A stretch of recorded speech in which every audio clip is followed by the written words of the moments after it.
Mi hausagdan Turuk Part 1A Engatinge mi tamtak anlo theiren he video hi ache vel hian ni khata mi hausak theina emo sum tamtak mu ngau na emo anilo kan soiron chu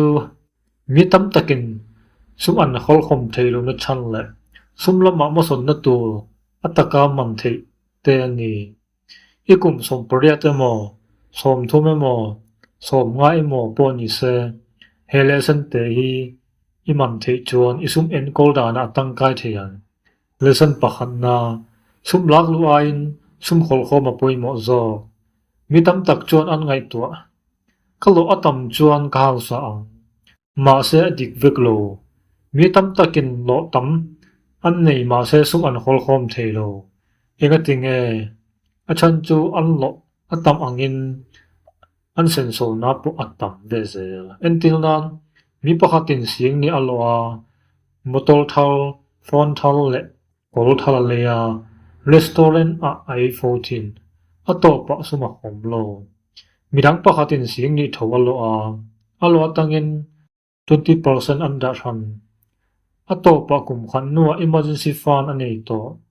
hausang na masabel chu sum khol khom na ani lesson pani na sum iman dan hian imalam huna siam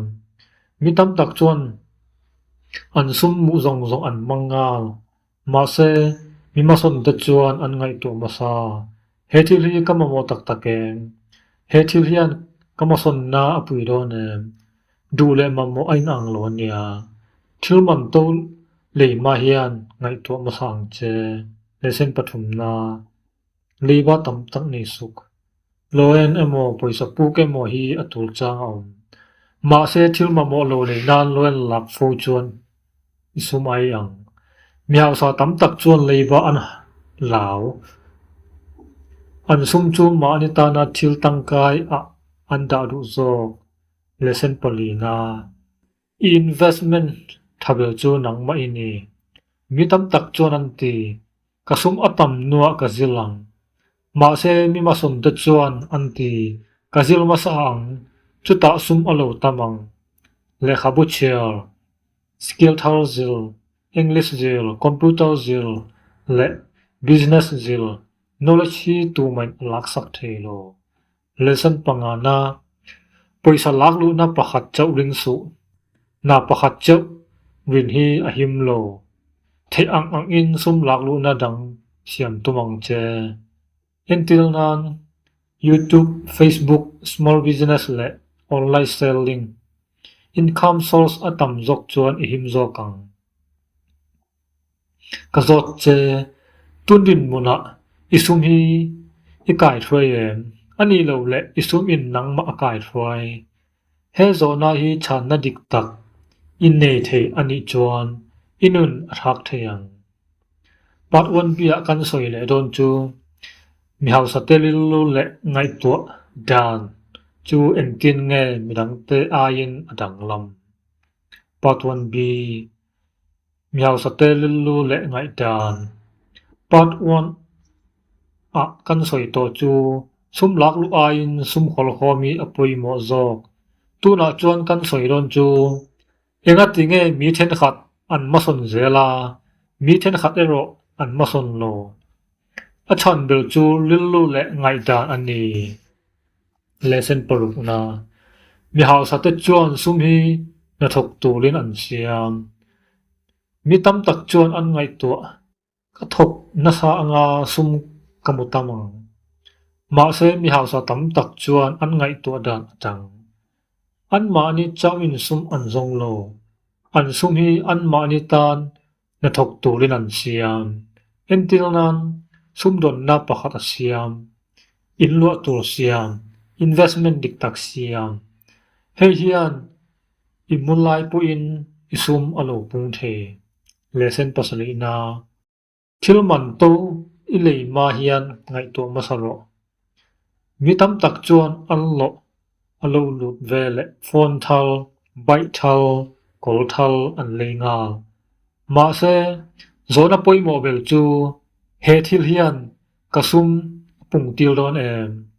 a chan nan no ani chuan atulem ti ngai to ma sa ang che lesson pariat na hun lei tak ngai to ro mi hau sa tam tak chuan kum khat chau an ngai to ngai lo an ngai to chu kum nga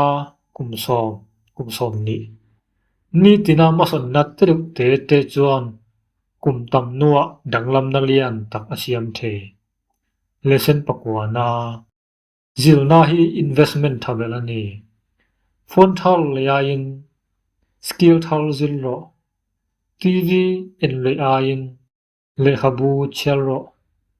knowledge le skill hi anman atongai lo mi in alak bo sak theilo bok lesson pasom na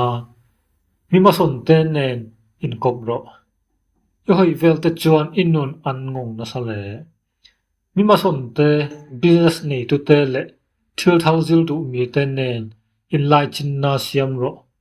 an ngai dan le until ti atangin tam tak izilang mi hau sang na chu ni khat chunga lo theng mai ani lo abul chu sum khol khom ngai dan dik zilna hun le tak chunga ma son tum na part 2 a kan soi don chu mi hau sa te ti dan thil pasari ni tin an ti thin thil te pa ni na mi hau sa te ti than pasari part 1a le part 1b a kan zil to chu sum lak lu ain sum khol khom apoi mo zok mi hau sa te lu le ngai dan tu na chuan mi hau sa te ni tin an ti thin thil pasari kan sei don ani ti thin pakhat na budget siam thin mi tam tak chuan an sum kal na an thero mi hau sa te ero chuan an sum lu le chuak zong an ziak thatin budget siam hian isum mandan ihreang thil ite lo chu iti mason theilo ti thin pani na sum lak lu masabel atangin khol khom lo imu vele enkim mangbek su until nan lo sim ni imu chuan atem bel 10% ani lo le 20% tal chu khol khom masa ang che abaki chu mamo atan mangang che hei hi mi hau sa tam takin anti dan ani ti thin pathum na hun man tha mi hau sa tam tak chuan hun an lu le anti social media le tv en le lut tuk ain le khabu an chel skill thal an zil business an ngai to hun hi sum ai puin an lu zo ti thin palina thisel na hak sum tam tak nei ma la idam lo chuan ilom theilo mi hau sa te chuan exercise an ti thin thil tha an e an mu tha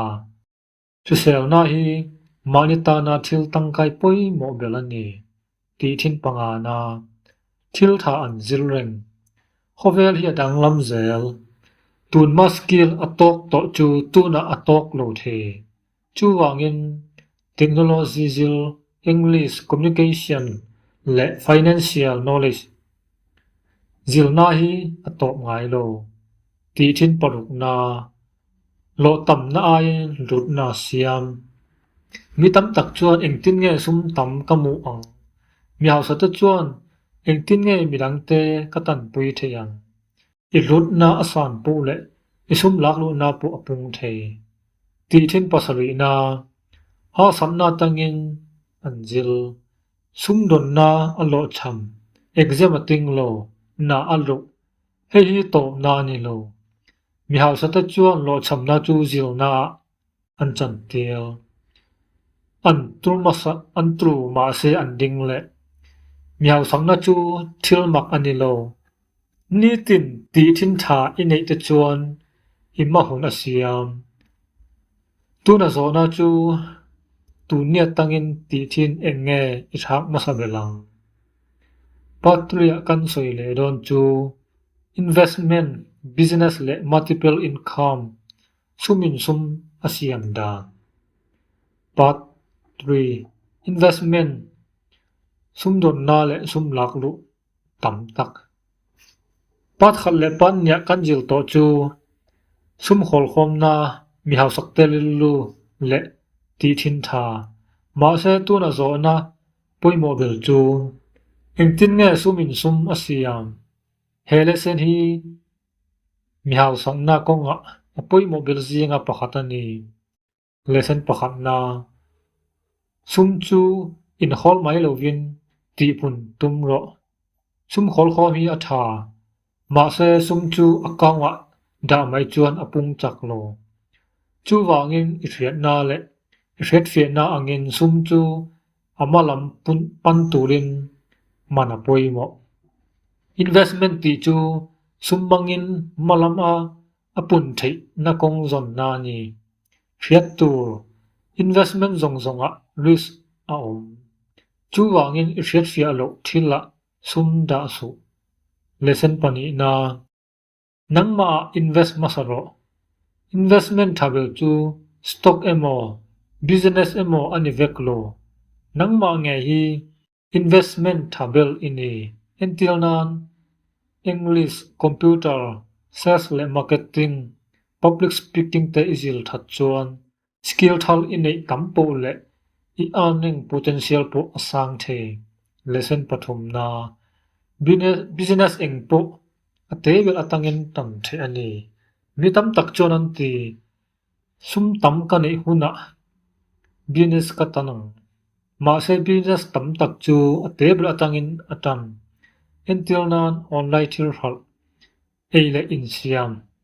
boiler work tailoring repair service อปอยโมเบลจูตันงำนาอันนี้ lesson ปลีนาincome source ประคัดจักรินสุนาประคัดจักรินจวนอินาจูอิโลหุนา income ปุอัตตบเทอังอิน income source ดังเสียมตุมังเจ until nan salary business freelance YouTube farming boiler work income source ตัมจอกจวนอิดินมุนอหิมจอก lesson ปลงานา invest มาin risk ตจูทเสียมมาสโรมีตัมตักจวนเฮ investment อะซุมอิดะงาอโลปุงงาลังเฮฮีอหิมโล investment เอโม business เอโมตีมาจวนจิลมาสโรเช็ดเฟียตุมมาสโรอิโลเทชินอายินตัมจอกดาสุมีมาสนเตปูอินริสอันลามาเซอันไงตัวนูเจ้าอินอันตีเลเซนปนุกนาโดเทนาฮีหาวสังนาทุรุกันนีมีตัมตักจวนนี่เลยโลจุงะหาวสักันดุมาเซหาวสังนาตักจูหุนงายนี่ตินมาสนนาติเตจวนกุมตัมนัวดังลำนาเลียนตักเสียมเทตูน่าอิเชโตซุมขอลคอมสกิลบิสเนสอินเวสเมนต์และอินคัมซอร์สทรังมาเซโซนันนุงเบลจูเอ็งทินเนกุมงาชุงะอิซุมและอินุนอิติดังลำเทียงอัตโตปากันสวยรอนจูกุมงามาสนนารวมันนาซุมตีสวดปุยโมเบลและ motivation นุงเบลอันยังอัตโตปะกุมงาชุงเงินอินุนอิติดังลำดันตัวกันจิลนาฮีอัตโตปลำกันเพ่งตากันจิลโตซุมขอลคอมมีหาวสเตลิลูตีทินทา investment business และ multiple income มาเซโซนาปุยโมเบลจูเอ็งตินเงตูนอตังเฮียนกันุนกระหักเทียงหาวสังนาจูนิขัดโลนี่ตินทรูนัดเตลุเตจวนมาลามาเซียมสเต็ปปะขันนาซุมเลปายละมาตุมเสียมโรตุมเนลวาเกาจูเอาโลซัมโลจูวางินเลปะขัลเลขาปะขัลลาลาเจียกโรกุมขันนัวเอเงกะตุมกุมนีนัวเอเงกะตุมกุมงานัวเอเงกะตุมตุมัจจังโปเลอัทเทนเทนาโปอสังสเต็ปปนีนา emergency fund เสียมโลนุนะทิลเทงทุดเทออมเร่งนัดนาโลนาสมดนนาโตเชนาจูวางินอิเซนโซทารุกตัง ถ้าทุมาตั้งทรุกเวลจมที่ emergency fund เสียมตุมังเจเฮียนฮัลสันนาหุนะอันตันปุยังสเต็ปปฐุมนาปุยสปุกฮีดิกตะกามังโลปุยสปุกจงฮีอัทโลตีนานิโลมาเซปุยสปุกมังอินทิลมาโมโลเลฮีอลาลอยลักมาจวนไงตัวมาสังเจเฮโลเอ็นเฮียนกัมมาลัมอาเซียมโดนสเต็ปปลีนาอินคามฮีตีปุนตุมโรexpense senso ti inyam mai hi atok lo income poisa laklu ti pun kong po izong ang che until nan skill thousand promotion zone side business tan freelance tro online content siam step pangana tu na hian tan ro mitam tak chuan an ti tha thal tangin kan tanang kum thal tangin katanang ma se mi ma son te chuan an ti tun ni atangin katanang success lotin na chu actions thil tia ain tan I thleng tur thil panga pakhat na sum lak lu tam na chau chuan mi ati hau salo pani na sum khol khom le sum en kol da na poimo pathum na knowledge le skill hi asset lu belan ni palina do thaina le inthunun na chuan mason na asiam pangana nitin mason na tilu te chuan kum tam nuwa danglam na lian takasiam kadu bel chu video hi en mai login lesson pakhatal tuna tangin tan ro hausang na chu midang te tan chau anilo ina tho nget na izil na ithunun na le isrong na te chuan imalam an siam the kaline ni tinin mani ni siam that chuan kum enge mo nuwa tundin mon ayin mai sonzo ring video hi itangkai pui ani chuan like share comment le lo subscribe sak ve don nia kalome pathianin mausom cheulo se